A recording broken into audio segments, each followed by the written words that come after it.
Greetings from the English Literature YouTube channel. It is a one-stop destination to soothe all your literary curiosities.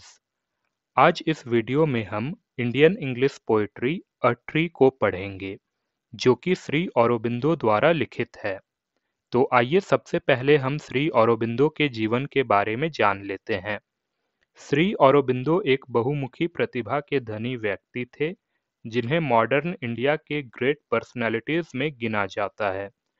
वो एक राजनीतिक क्रांतिकारी, समाज सुधारक, इतिहासकार, शिक्षाविद, भाषाविद, साहित्यिक आलोचक, साहित्य प्रेमी, दार्शनिक, योगी, पत्रकार, संपादक, अनुवादक, निबंधकार, लघु कथाकार, नाटककार और महाकवि थे।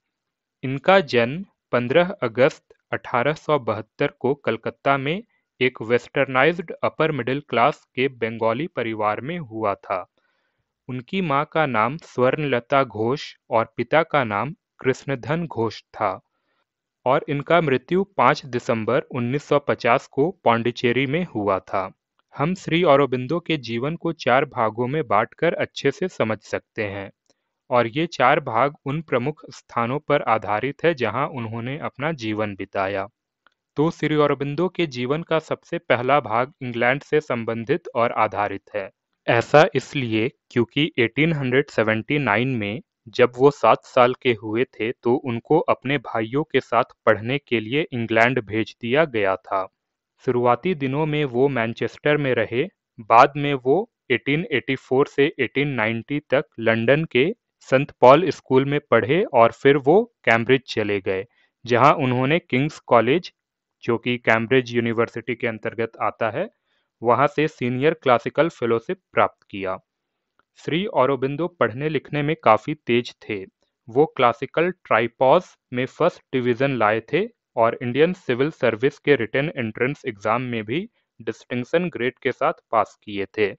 हालांकि वो इंडियन सिविल सर्विस में शामिल नहीं हुए क्योंकि वो जानबूझकर हॉर्स राइडिंग टेस्ट देने नहीं गए। उस वक्त इंडियन सिविल सर्विस ज्वाइन करने के लिए हॉर्स राइडिंग टेस्ट पास करना अनिवार्य होता था।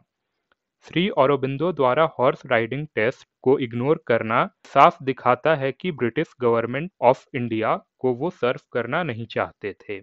बरोडा के महाराज का अपॉइंटमेंट मिलने के बाद जनवरी 1893 को वो इंडिया के लिए निकल पड़े और इसी के साथ उनके जीवन का इंग्लैंड वाला भाग का समापन होता है।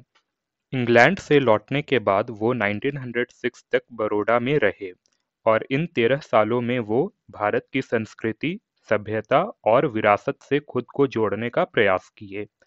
इसी क्रम में वो संस्कृत के साथ-साथ कुछ मॉडर्न इंडियन लैंग्वेजेस भी सीखे, जिसमें बंगाली भी शामिल है। यहाँ पर उन्होंने कई पोस्ट्स पर रहते हुए बरोडा सर्विस के लिए काम किया। वो इंग्लिश के प्रोफेसर और बरोडा कॉलेज के वाइस प्रिंसिपल भी रहे। बरोडा में रहने के दौरान ही उनके कुछ शुरुआती पोएट्री जैसे सॉन्ग्स टू मार्टिला 1895 और उर्वशी 1896 पब्लिश हुए थे। इसके अलावा 1901 में उनका शादी मृणलिनी बोस से हुआ था। तो हम यह कह सकते हैं कि श्री अरबिंदो के जीवन का बरोडा वाला भाग उनके लिए पर्सनली और प्रोफेशनली दोनों दृष्टिकोण से काफी महत्वपूर्ण रहा। बरोडा के आखिरी कुछ सालों में वो पॉलिटिक्स और योगा में हिस्सा लेने लगे थे और यही वो वक्त था जब उन्हें आध्यात्मिक एहसास भी हुआ और यही आध्यात्मिकता उनके कुछ कविता और संस्मरण में देखने को मिलता है। श्री अरबिंदो अपने अंदर हुए परिवर्तनकारी अनुभव को 1908 में योगी विष्णु भास्कर लेले के मार्गदर्शन से समझे और मन की शांति को प्राप्त किया।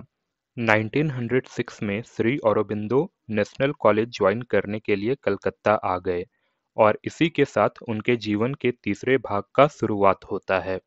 कलकत्ता आने के बाद श्री अरबिंदो का राजनीतिक गतिविधि, जो कि 1902 में लोकमान्य तिलक से कांग्रेस के अहमदाबाद अधिवेशन में मुलाकात के बाद शुरू हुआ था, वो चरम पर आ गया। वो अपने पीरियोडिकल वंदे मातरम में ब्रिटिश इंपीरियलिज्म के खिलाफ काफी कुछ लिखे। इसकी वजह से 1907 में उन पर राजद्रोह का मुकदमा चलाया गया। हालांकि वो इससे बरी हो गए, मगर साल 1908 में उनको क्रांतिकारी गतिविधियों में शामिल होने के शक में गिरफ्तार कर लिया गया और लगभग 12 महीनों तक उन्हें हिरासत में रखा गया। इन 12 महीनों में उन्हें और भी आध्यात्मिक एहसास हुआ और उनके चेतना का विकास हुआ। एक साल हिरासत में रहने के बाद मशहूर लॉयर और पॉलिटिशियन चितरंजन दास की मदद से वो बरी हुए। 1910 में जब उन्हें पता चला कि उनके खिलाफ तीसरा मुकदमा चलने वाला है, तो वो कलकत्ता छोड़कर पौंडीचेरी चले गए। उस वक्त पौंडीचेरी ब्रिटिश गवर्नमेंट के अधीन नहीं आता था। सौभाग्य से उनके खिलाफ ये मुकदमा भी फेल हो गया।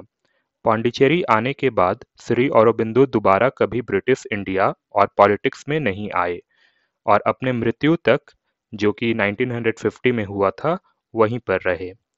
15 अगस्त 1914 को वो अपने बर्थडे पर एक पीरियोडिकल आर्य का पब्लिकेशन शुरू किए थे, जिसमें उनके फेमस वर्क्स जैसे the life divine, the synthesis of yoga, the secret of the Veda आदि पब्लिश हुआ था।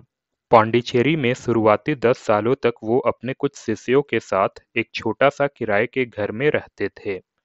इन शुरुआती सालों में वह कई पोएट्री, क्रिटिसिज्म और ड्रामा लिखे और कई संस्कृत और दूसरे इंडियन लैंग्वेजेस के टेक्स्ट्स को ट्रांसलेट किए।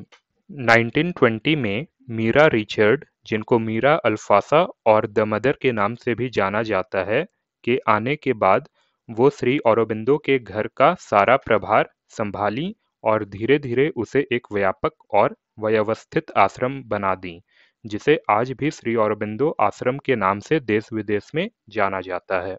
नवंबर 1926 में कुछ और आध्यात्मिक अनुभवों के बाद वो पूरी तरह एकांतवास में चले गए, ताकि वो चेतना के उच्च स्तर को प्राप्त कर सके और मानव जाति को लाभ पहुंचा सके। 12 साल एकांतवास में रहने के बाद 1938 में एक दुर्घटना के कारण उनका एकांतवास समाप्त हुआ और वो डॉक्टर और कुछ खास व्यक्तियों से मिले।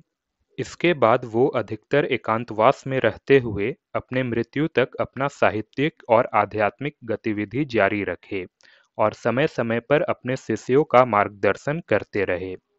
यहाँ पर श्री अरबिंदो के लाइफ स्केच पर डिस्कशन खत्म होता है। आइए अब हम इनके पोएम अ ट्री को पढ़ें। A tree beside the Sandy river बीच। एक पेड़ जो कि नदी के रेतीले तट के पास है, वो सांसारिक अस्तित्व में मानव आत्मा को दर्शा रहा है। मतलब धरती पर आकर एक इंसान का आत्मा कैसा हो जाता है, उसके बारे में बता रहा है। Holds up its topmost boughs like fingers towards the skies they cannot reach. वो अपने सबसे ऊपर वाले डाल को उंगलियों की तरह आसमान की ओर इस लालसा में बढ़ा रहा है कि वो स्वर्ग तक पहुंच सके, जो कि वास्तव में उसके पहुंच के बाहर है।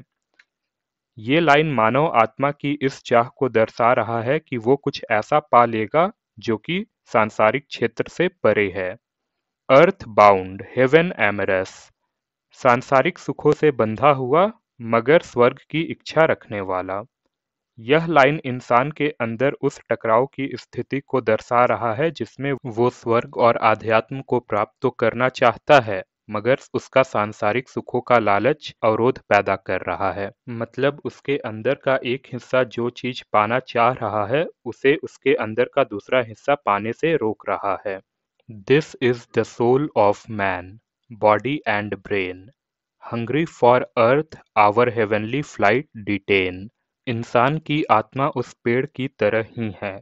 हमारा शरीर और दिमाग सांसारिक सुख से इतना ज्यादा बंधा हुआ है कि ये हमें अपने स्वर्गीय क्षमता का पूरी तरह से एहसास करने से रोकता है। आइए अब हम इस पोएम के इम्पॉर्टेंट एस्पेक्ट्स की ओर बढ़े। सबसे पहले स्ट्रक्चर पर बात करते हैं। ये पोएम टोटल 6 लाइन्स का है, जो कि 2 स्टैंजाज में बटा हुआ है। पहला स्टैंजा एक क्वार्टरन है, क्योंकि ये 4 लाइनों से मिलकर बना है, और दूसरा स्टैंजा एक कपलेट है, क्योंकि ये 2 लाइनों से मिलकर बना है। इसका rhyming scheme A B C C है। इसको हम फिलोसॉफिकल और इंट्रोस्पेक्टिव पोएम के कैटेगरी में रख सकते हैं, यानी दार्शनिक और आत्मविश्लेषणात्मक वाले कैटेगरी में। आइए अब इसके थीम्स को एक्सप्लोर करें। इसमें हमें ड्युअलिटी, लॉन्गिंग और conflict between earthly desires and higher aspirations जैसे थीम देखने को मिलते हैं। अगर लिटरेरी डिवाइसेस की बात करें तो इसमें कई सारे लिटरेरी डिवाइसेस का यूज़ किया गया है, जैसे simile, metaphor, imagery, personification, alliteration, rhyme and symbolism. यदि आपको ये जानना है कि ये सभी लिटरेरी डिवाइसेस इस पोयम में कहाँ और कैसे यूज़ हुए हैं, तो आप वीडियो को पॉज करके पढ़ सकते हैं। आइए अब इस पोयम को समराइज करते हैं। ये पोयम श्री अरबिंदो का शुरुआती पोयम्स में से एक है। अ ट्री इंसान की लालसा के बारे में है, जिसमें वो बिना सांसारिक सुख को त्यागे आध्यात्मिक सुख को प्राप्त करना चाहता है। इमेजरी और सिंबॉलिज्म के माध्यम से ये पोयम हमें हमारे दोहरे प्रकृति और सांसारिक सुख और आध्यात्मिक सुख के चाहत के बीच के खींचतान पर विचार करने के लिए प्रेरित करता है, ताकि हम सांसारिक सुख और आध्यात्म के बीच संतुलन बना सके।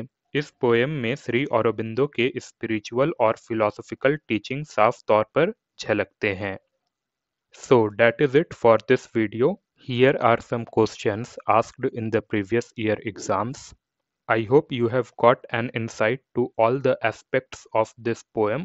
Stay tuned with the English literature to keep soothing your literary curiosities. Thanks for watching.